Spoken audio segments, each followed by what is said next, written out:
ചിങ്ങമാസം 1 എന്ന് പറയുന്ന മലയാളികളെ സംബന്ധിച്ചിടത്തോളം ഏറ്റവും പ്രധാനപ്പെട്ട ഒരു ദിവസമാണ്. അത് കേരള ഗവൺമെൻറ് കർഷക ദിനമായി, കർഷകർ നമ്മൾ കൃഷി ചെയ്യുന്നവരെ ഉദ്ദേശിച്ചുകൊണ്ടാണ്. നമ്മൾ പലപ്പോഴും അത് കർഷക തൊഴിലാളികൾ എന്നൊക്കെ പറഞ്ഞ് മാറ്റുമല്ല, കൃഷിക്കാരായ എല്ലാവരും ആഘോഷിക്കുന്ന ഒരു ദിവസമായി ആ ദിനത്തെ മാറ്റി. അതാണ് ഇന്ന് കർഷക ദിനം. അത് ചിങ്ങം 1 എന്ന് തീരുമാനിച്ചിരിക്കുകയാണ്. അപ്പോൾ ആ ചിങ്ങം 1 കേരളത്തിലെ എമ്പാടും നമ്മുടെ കൃഷിഭവനുകളിലൊക്കെ ഇതിന് നേതൃത്വം കൊടുക്കുന്നതാണ് ഓരോ പഞ്ചായത്തിലും കൃഷിഭവനുകൾ. അവിടെയൊക്കെ വലിയ ആഘോഷ പരിപാടികളാണ്.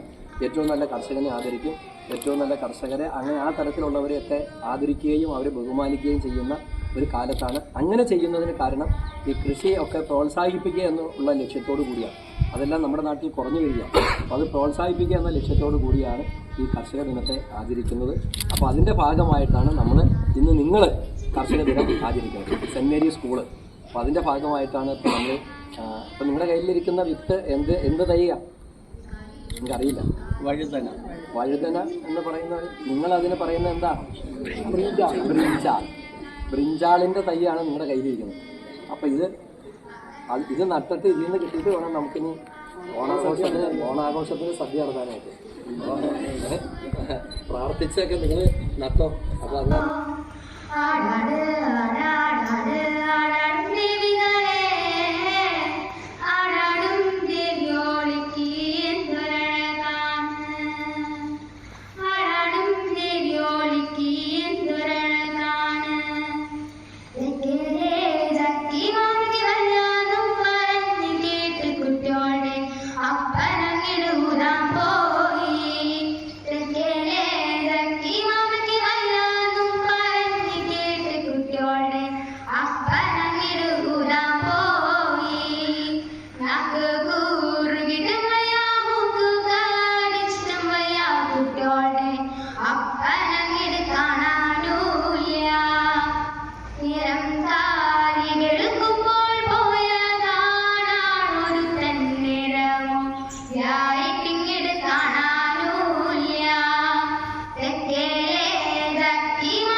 not